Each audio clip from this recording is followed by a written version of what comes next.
pagtulong natin ay nasa pangalan ng Panginoon. Siya ang lumikha ng langit at lupa. Ating ipahayag ang ating mga kasalanan sa Diyos. Ang ating Diyos ay Diyos na mahabagin at mapagpatawad.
Mapalad ang tao na pinatawad na yaong kasalanan at nalimot na rin ang kanyang nagawang mga pagsalangsang.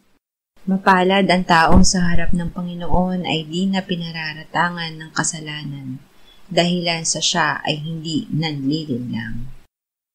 Noong hindi ko pa naipahayag yaring kasalanan, sa buong maghapon ako'y nananangis sa matinding lumbay. Sa araw at gabi, bigat ng kamay mo ang nararamdaman. Ano pa't wala nang nalalabi akong lakas sa katawan. Hamog ang kaparis, dagling na tayo sa sikat ng araw. Ako ay lumapit sa iyong harapan at salay inamin. Ang aking nagawang mga pagsalansang di ko inilihim. Pinagpasyahan ko ang lahat ng ito sa iyo'y idaing at aking natamo ang iyong patawad sa sala kong angkin.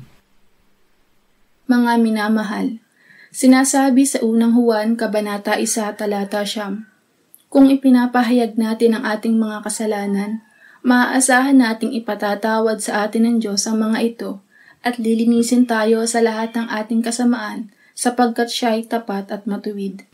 Salamat sa iyo, O Diyos. Pinatunayan mo ang iyong pag-ibig sa amin nang si Kristo ay mamatay para sa amin noong kami mga makasalanan pa.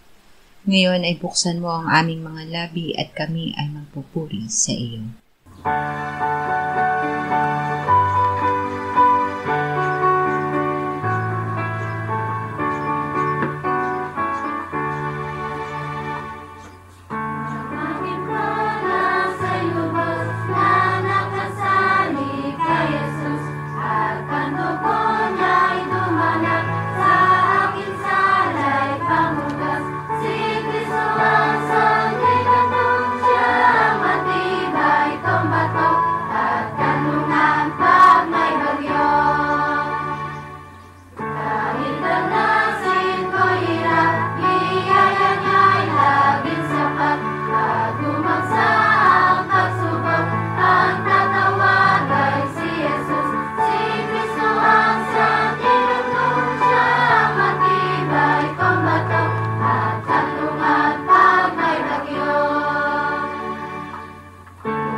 Deuteronomio 26:8-11.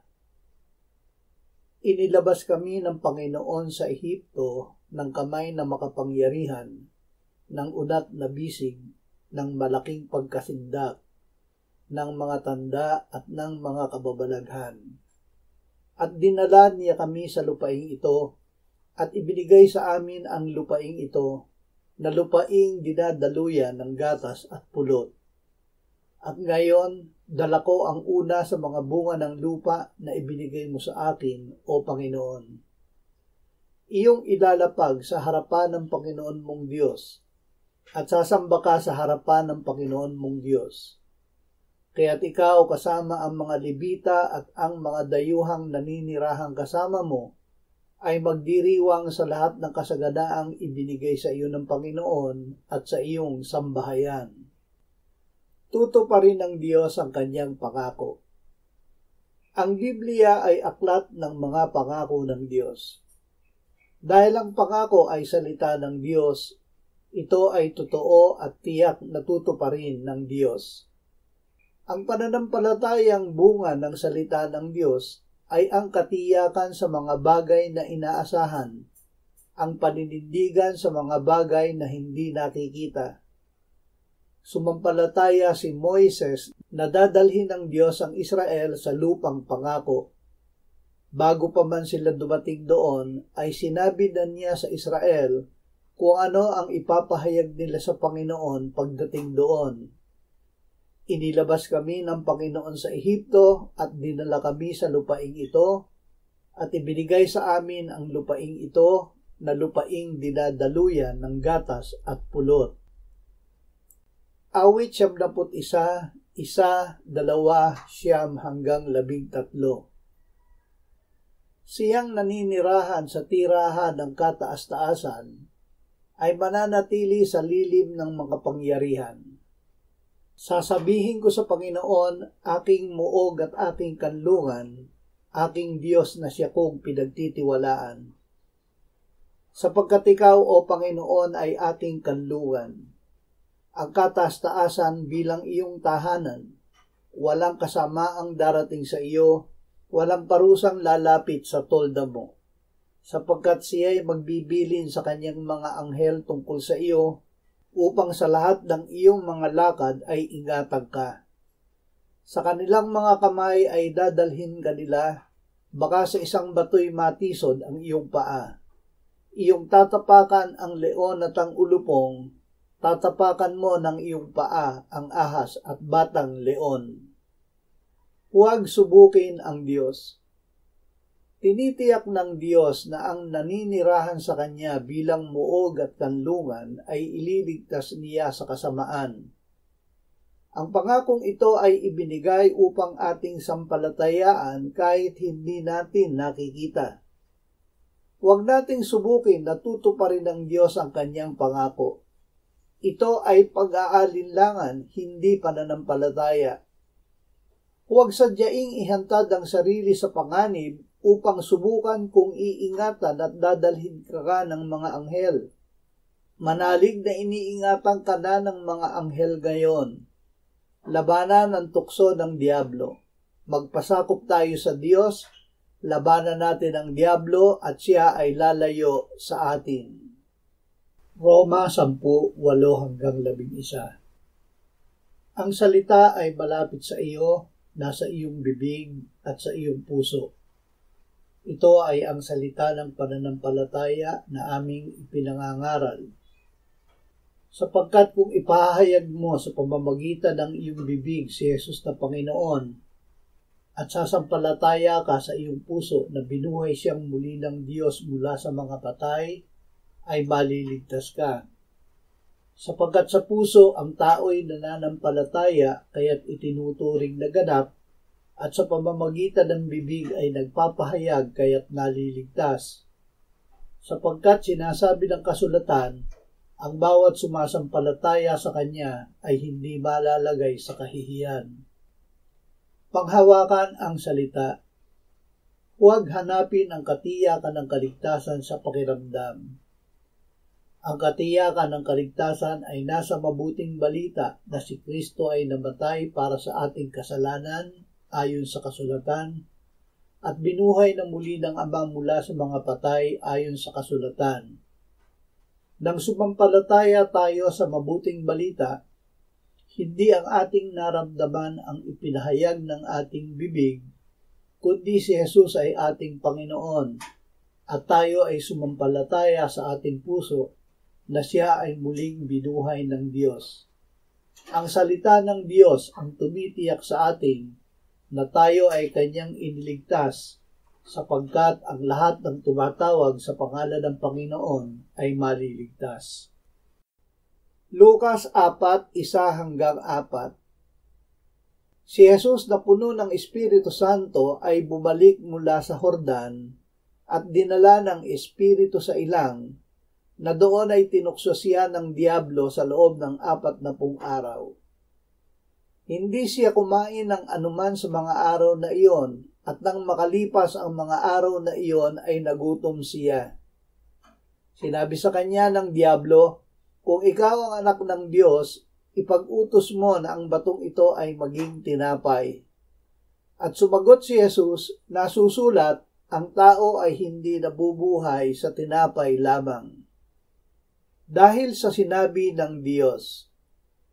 Dahil sinabi ng Ama kay Jesus, "Ikaw ang pinakamamahal kong anak, sa iyo ako ay lubos na nalulugod," hindi siya nag-alinlangan na siya ay anak ng Diyos. Hindi siya sumunod sa udyok ng diablo na gawing tinapay ang bato. Sinabi niya sa diablo, "Nasusulat, ang tao ay hindi nabubuhay sa tinapay lamang, kundi sa bawat salitang mula sa bibig ng Diyos." Tinanggihan niya ang kapangyarihan sa mga kaharian ng sanlibutan na inialok sa kanya ng diablo upang ang diablo ay kanyang sambahin. Sumagot siyang muli, "Nasusulat, sambahin mo ang Panginoon mong Diyos at siya lamang ang iyong paglingkuran." Hindi siya nagpatihulog upang subukin kung aalalayan siya ng mga anghel. Sumagot siyang muli, "Sinasabi, huwag mong tutuksuhin ang Panginoon mong Diyos." Panghawakan ang sinasabi ng Diyos. Panghawakan ang salita ng Diyos na ikaw na sumampalataya sa Panginoong Hesus ay naging anak ng Diyos. Mapapalad ang hindi nakakita, gayon may sumasampalataya na ang Panginoong Hesus ay muling binuhay mula sa mga patay. Ang mabuting balita ay isinulat upang tayo ay sumampalataya na si Jesus ang Kristo, ang anak ng Diyos. Kaya't sa pagsampalataya ay nagkaroon tayo ng buhay sa kanyang pangalan. Tayo ay binigyan ng Diyos ng buhay na walang hanggan, at ang buhay na ito ay nasa kanyang anak. Ang kinaroroonan ng anak ay kinaroroonan ng buhay. Ito ay isinulat sa atin upang ating malaman na tayo na nananampalataya sa pangalan ng anak ng Diyos ay may buhay na walang hanggan.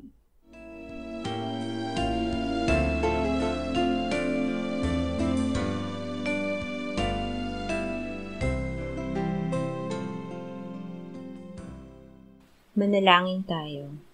Panginoong Hesus, sinabi mo, malibang kainin ninyo ang laman ng anak ng tao at inumin ang kanyang dugo, kayo ay walang buhay sa inyo. Ang sino mang kumakain ng aking laman at umiinom ng aking dugo ay may buhay na walang hanggan, at akin siyang muling bubuhayin sa huling araw, sapagkat ang aking laman ay tunay na pagkain, at ang aking dugo ay tunay na inumin. Siya na kumakain ng aking laman at umiinom ng aking dugo ay nananahan sa akin at ako sa kanya. Kung paanong buhay ang Ama na nagsugo sa akin at ako ay nabubuhay sa pamamagitan ng Ama, gayon din siya na kumakain sa akin. Siya man ay mabubuhay sa pamamagitan ko. Panginoong Hesus, aming tagapagligtas, tinatanggap ka namin sa oras na ito bilang aming tinapay ng buhay. Tinatanggap namin ang iyong katawan na ipinako sa krus, namatay, inilibing, pinuhay na muli at iniakyat ng Ama sa kanyang kanan sa langit bilang aming tunay na pagkain. Tinatanggap namin ang iyong dugo na nabuhos sa ikapagpapatawad ng aming kasalanan bilang aming tunay na inumin. Manahan at mabuhay ka sa amin upang kami ay mamuhay sa pamamagitan mo kung paanong ikaw ay namuhay sa pamamagitan ng Ama. Salamat, Ama, sapagkat dahil kay Kristo, kami ngayon ay nakapamumuhay kasama mo kaisa ng Espiritu Santo. Sa iyo ang lahat ng kalwalhatian, ngayon at magpakailanman. Amen.